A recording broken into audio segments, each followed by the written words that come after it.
Entry 1, September 2020. The flight to Kyiv was uneventful, yet I had a gnawing sense of unease that I couldn't shake. Maybe it was the world itself, a place teetering on the edge of something unseen, something just waiting for the right moment to break apart. Or maybe it was just the nature of the trip, a descent into the abandoned, a journey into a place where time had been severed from the world and left to rot. Chernobyl. The name carried weight. More than just a disaster, it had become legend, a symbol of humanity's arrogance and fragility in equal measure. That was the story I'd come to tell. A report on the state of the exclusion zone in 2020. An in-depth look at what remained after more than 30 years of abandonment. The decay, the wildlife reclaiming its place, the echoes of those who had fled. I met Daniel at the airport, my cameraman for this assignment. He was younger than me, eager, with a restless energy that made him seem impatient to get started. We had worked together before, but there was something different about this trip. His usual excitement felt forced, as if he was trying to ignore the same creeping unease I was feeling. The guide assigned to us was a man named Vasil, weathered and quiet, with the look of someone who had spent more time in the zone than out of it. He had been taking journalists and tourists into Chernobyl for years, navigating its silent ruins like a man walking through the past. He spoke little, only what was necessary, and had the air of someone who had seen more than he cared to remember. The vehicle was an old Soviet Lada, rusted but functional, its engine rumbling like something struggling to wake from a deep sleep. The ride was long, the roads growing worse the deeper we went. Concrete crumbled beneath the weight of time. Trees stretched their roots through asphalt, as if reclaiming what was stolen from them. The checkpoints were quiet, too quiet. The Ukrainian soldiers who waved us through looked tired, as if they had been standing at the edges of something for too long. Beyond them, the zone stretched out, a vast wound left open to the elements. And then we were inside. There was something about it, something that gnawed at the edges of perception. The way the air felt, too still, too heavy. The absence of sound, as if the world had been muted. No birds, no insects, nothing but the whisper of wind through skeletal trees.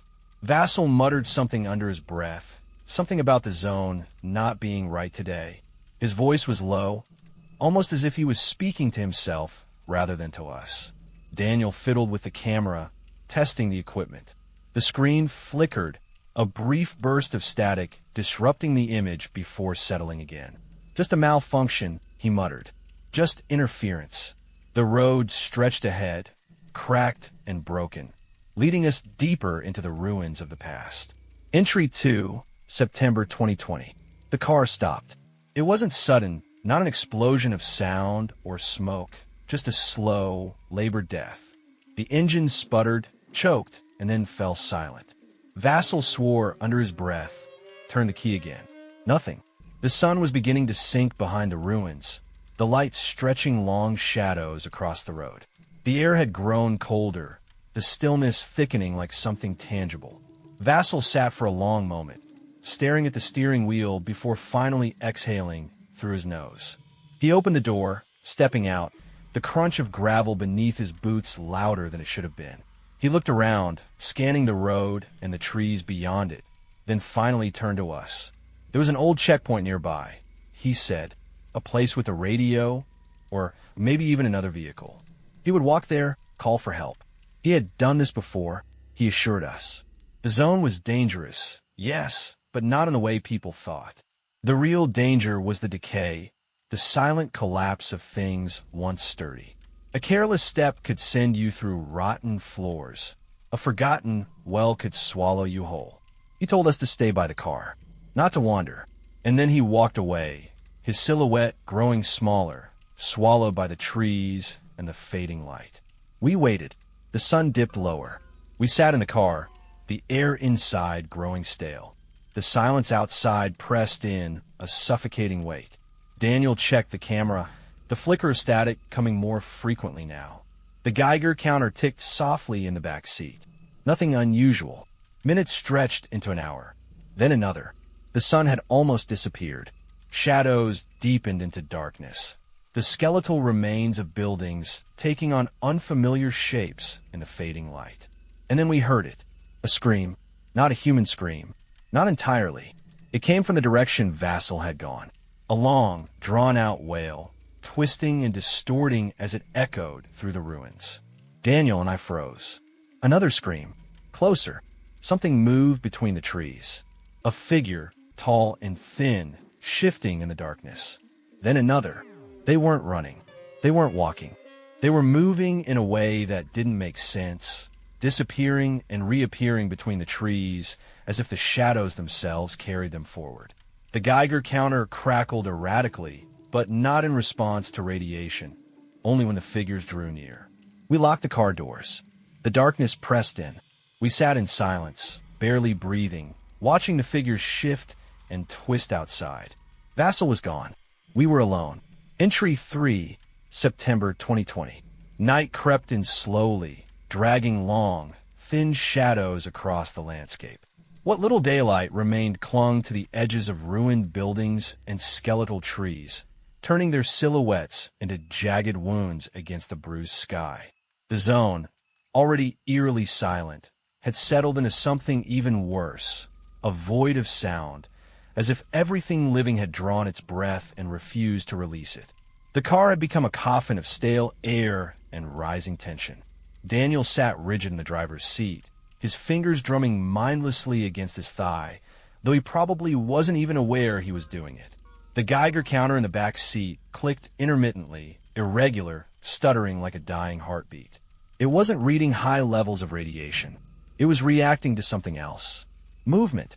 At first, it was peripheral, small shifts in the darkness, impossible to pinpoint, always slipping just beyond the edges of vision. Then, as the last glimmers of daylight faded, the movements became bolder. Figures. They were tall but wrong somehow. Too thin, elongated, their proportions stretched beyond what should have been possible. They moved between the skeletal remains of buildings, vanishing behind crumbling concrete only to reappear yards away, as if reality itself had gaps that only they could slip through. The Geiger counter ticked furiously whenever they were near. Then, just as suddenly, it would fall silent as they moved away. They weren't human. The realization settled in like a slow, creeping rot. Daniel reached for the camera, lifting it with trembling hands, but the second he switched it on, the screen convulsed with static. Thick, heavy distortion twisted across the monitor, shapes flickering in and out of visibility like reflections in broken glass. Then, the camera died completely. The car offered little in the way of protection, but the instinct to barricade inside it was overwhelming. The locks clicked into place, though the gesture felt meaningless. The glass felt thinner than it should, the steel of the doors lighter. Outside, the figures moved with impossible grace. Some glided without a sound. Others jerked as if their limbs had momentarily forgotten how to function. One figure, taller than the rest, stood motionless in the distance, its head cocked unnaturally to one side. Then it moved, not by stepping forward. One moment it was standing near the tree line. The next it was closer, and then closer still. The Geiger counter shrieked. A knock, not from inside the car, from outside. A sharp, deliberate knock against the passenger window directly beside Daniel. A talp, talp, talp. Neither of them moved. Something was standing there, just beyond the edge of visibility. A vague, elongated silhouette loomed against the glass, indistinct but undeniably there. Another knock. A pause. Then, the sound of something dragging along the side of the car. A slow, scraping slide, like nails or bone raking across the metal. Daniel recoiled against his seat, his breath shallow. The Geiger counter wailed, then fell silent. The dragging sound stopped. The figure was gone. For a long time, neither of them spoke. The car had become a prison of silence and fraying nerves. The air inside grew stale, thick with sweat and panic. Outside, the figures continued to shift through the ruins, watching without eyes, waiting without breath. Sleep was impossible. They waited for the sun. It felt like it would never come. Entry 4, September 2020. The first hint of dawn bled into the sky, thin and gray, painting the ruins in lifeless color. The figures had vanished. It was as if they had never been there at all. Daniel moved first, stepping out of the car on unsteady legs. The exhaustion was written across his face, the hollow look of someone who had seen something they couldn't explain and didn't want to. The car had been marked. Long, jagged streaks ran along the metal, deep, deliberate scratches that hadn't been there before. The passenger side window bore a faint smudge, an imprint left behind by something that had been too close. Vassal was gone. The road stretched empty in both directions, swallowed by the ruins. There was no choice. They had to move. Entry 5, September 2020. The sky was a dull, washed-out gray, the kind that didn't promise warmth. The night had bled into dawn like a wound slowly clotting, but nothing felt safer in the daylight. If anything, the emptiness of the zone was even more pronounced. The air was sharp and stale, carrying the distant scent of damp concrete and rot. Standing outside the car, the silence pressed in from all sides. It was the kind of silence that rang in the ears, that made the world feel like a photograph, something frozen, something unnatural. They had to move. There was no map, no GPS, just the road, cracked and split by the roots of forgotten trees. The last working phone had lost signal before they even reached the checkpoint. They would have to rely on the sun, on memory, on instinct. Pripyat was ahead. It had to be ahead. The road stretched forward, winding through the skeletal remains of Soviet-era buildings, their facades blistered and crumbling from years of exposure. There was no sound except for their own footsteps crunching against loose gravel. Then they saw it. Vassal's backpack, discarded in the dirt. Torn open. The fabric was ripped down the middle, as if something had forced its way inside. A black, oily residue clung to the edges, thick and clotted, pooling like tar where it had soaked into the ground. The radio was beside it, shattered into useless pieces. The Geiger counter clicked softly, not from radiation but from something else. Nearby, footprints stretched away from the scene. Not human, not animal. The impressions in the dirt were elongated, uneven, with too many joints, too many angles. Some looked deep, as if whatever had made them had been crawling, dragging itself forward. Others pressed lightly against the cracked pavement, suggesting a weight that wasn't entirely there, something shifting between substance and shadow. The wind stirred the trees, sending dead leaves tumbling across the ground. They hesitated for only a moment before stepping over the ruined backpack, following the road deeper into the ruins. Entry 6, September 2020. The road wasn't right. It should have been a straight shot to Pripyat. The route had been planned, memorized, studied.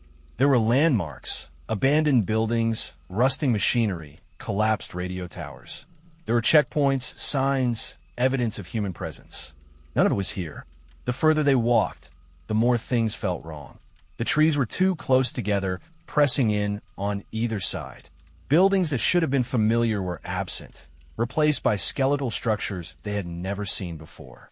Then, after walking for what felt like hours, they reached a small intersection. They had been there before. The same collapsed gas station. The same rusted-out bus, its windows shattered. The same faded Soviet propaganda posters, their colors leached away by time.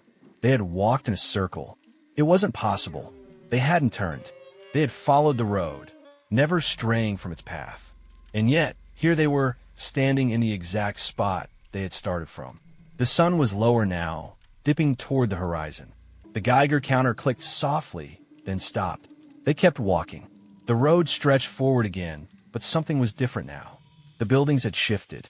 Shapes loomed in the distance that hadn't been there before. A rusted playground stood crooked in a patch of dead grass, its swings creaking despite the stillness of the air. A Ferris wheel, too far from Pripyat, rose above the skeletal trees, its frame warped and rusted, its passenger cars swaying gently, though there was no wind. The road wasn't leading anywhere. The zone itself was shifting, twisting around them, reshaping its ruins like a wound that refused to heal. They weren't lost. They were trapped. Entry 7, September 2020. Daniel was getting worse. It started with dizziness, the kind that made him stop mid-step and press a hand to his temple as if steadying himself against the air. Then came the nausea. He staggered off the road, doubling over, dry heaving until his ribs shook. His skin had grown pale beneath the grime, his lips dry and cracked. He said it was just exhaustion, but exhaustion didn't make the gums bleed. The Geiger counter told them what they already suspected. The readings were rising. They had been careful, staying clear of the highly irradiated areas, avoiding the red forest, avoiding the old hospitals where dust still held the weight of 1986. But the numbers on the counter spiked erratically, as if they were standing beside a reactor core instead of an open road. Radiation poisoning was a slow horror.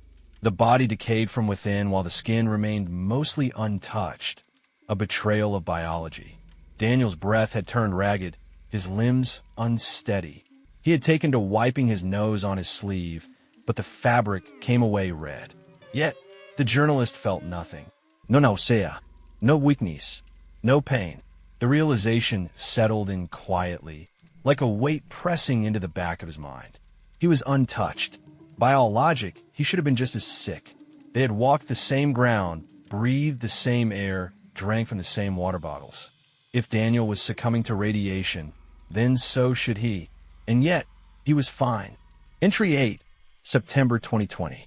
They had stopped for the night in the husk of an old apartment block, its walls crumbling inward, the ceiling partially collapsed. It had been another long day of walking in circles, following roads that led nowhere, passing the same ruined landmarks again and again. Daniel could barely stand now. His breathing had become uneven, his body trembling from the effort of movement. The journalist had tried to help him, had draped one of Daniel's arms over his shoulders, had carried more of the weight, but it had slowed them down too much. The figures were out there, somewhere in the dark, shifting just beyond the edges of reality.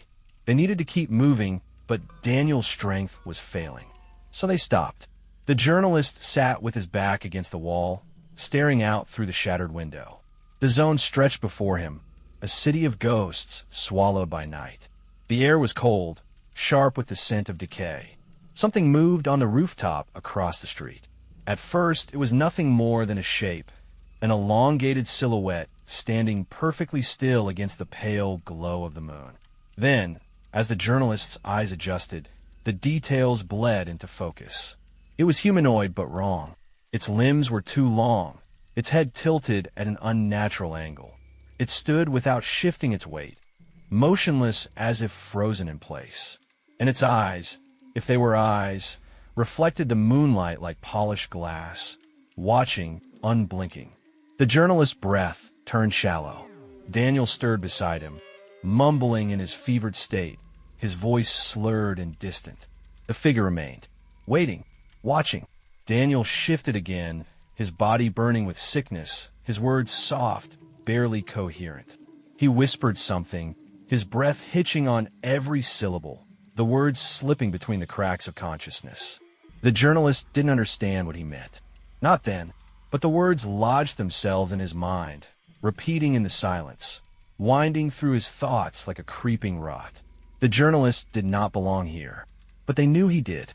Entry 9, September 2020. Daniel didn't wake up in the morning. His breathing had slowed to something shallow, his skin damp with sweat, his pulse weak beneath trembling fingers. The sickness had settled deep in his bones, past the point of recovery. The journalist stood over him for a long time. They had no medicine, no shelter, no way to call for help. The figures were still out there, waiting in the ruins, watching from the rooftops. Daniel wasn't going to make it. The journalist left him behind. Entry 10, September 2020. The world had lost its shape. There was no road anymore. Only the broken veins of cracked asphalt vanishing beneath a sea of twisted trees. The forest stretched in all directions, its skeletal branches clawing at the sky like grasping hands. The air was heavy, thick with the scent of damp earth, and something metallic beneath it, something sour. The red forest, the most irradiated place in the zone. The trees had once turned rust-colored from the fallout, their branches stained with the remnants of a disaster that never fully ended. The Geiger counter should have been screaming, but it was silent. The quiet was unbearable, stretched too thin over the bones of the world. There was no wind, no birds, not even the distant hum of insects. Only the crunch of footsteps against dead leaves, the sound too loud, as if the trees themselves were listening. He wasn't alone. They were there, between the trunks, watching from the shadows. Some stood rigid, their figures wrapped in the remnants of Soviet uniforms, their faces obscured by cracked gas masks.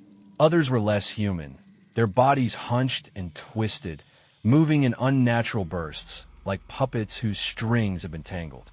They did not move closer. Not yet. The forest had swallowed the sky. The branches above wove together like veins, strangling the last hints of daylight. The deeper he went, the less real the world became. Then the ground sloped downward, and he saw it. A concrete structure, half buried beneath the earth, its rusted metal doors yawning open like a mouth frozen mid-scream. An entrance. A laboratory. It had been hidden beneath the weight of time, consumed by the creeping rot of the zone. The faded remnants of radiation warning signs clung to its walls, peeling away like dead skin. The air here was thick, charged with something unseen. The figures in the trees did not follow. They watched, waiting. The stairwell beyond the entrance spiraled down into darkness. The walls were streaked with something black, something viscous that had dried into brittle flakes.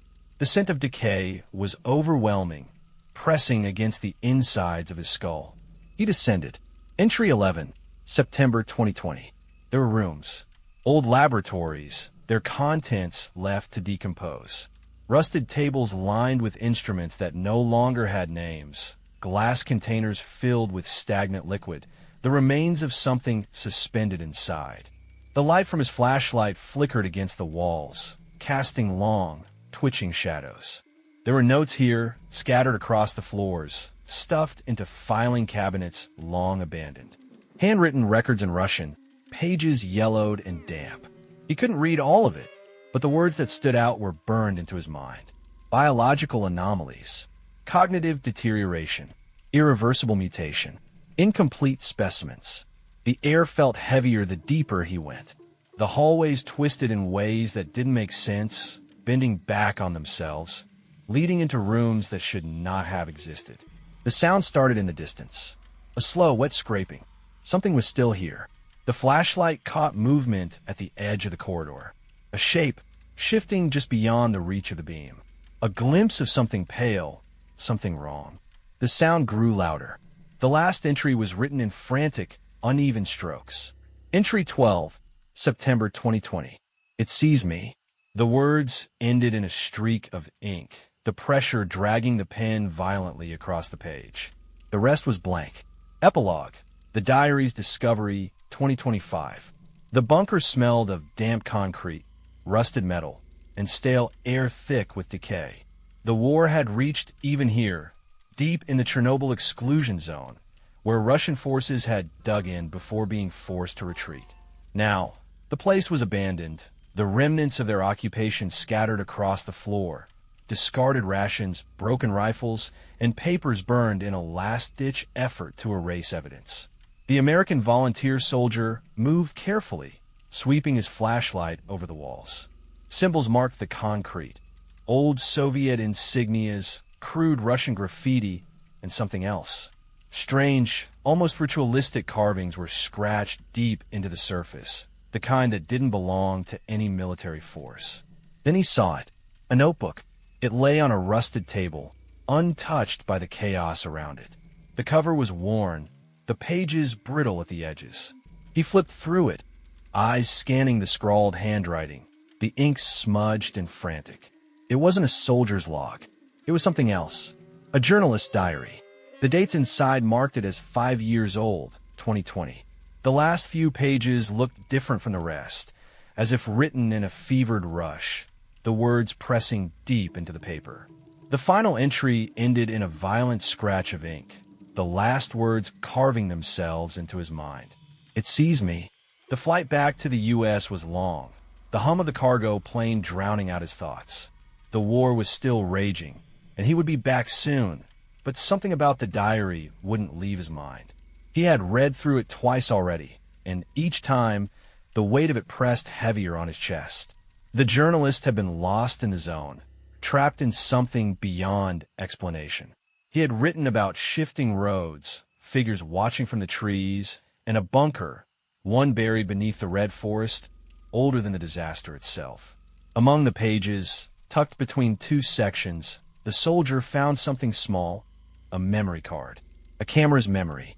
The footage plays on his laptop, the screen casting a dim glow in his dark apartment. Night vision grain paints the scene in flickering green and black. The journalist's breath is uneven, shaky. The timestamp in the corner reads September 2020. The camera turns, capturing narrow corridors lined with rusted pipes. The concrete walls are slick with moisture, or something darker. The bunker is old, older than the war, older than the disaster. A noise echoes from deeper inside, a slow, wet scraping. The camera moves toward it. At the far end of the hallway, barely within the range of night vision, something stands motionless. Tall, too thin, limbs elongated beyond reason. Its head tilts slightly, aware of being watched. The soldier leans closer to the screen. The static interference grows worse. The figure takes a step forward, then another. Its movements are jerky, wrong, like a marionette pulled by unseen strings. The Geiger counter on the footage clicks erratically. The journalist whispers something too low to hear. Then, as the figure lurches forward at impossible speed, the screen erupts in static. The footage ends. The soldier sits frozen, his breath caught in his chest. The glow of the screen flickers over his face, the silence deafening. Something about the footage is wrong. The bunker where he found the diary, where Russian forces had been stationed, was not the same place shown in the footage. The journalist had gone deeper, and something had followed.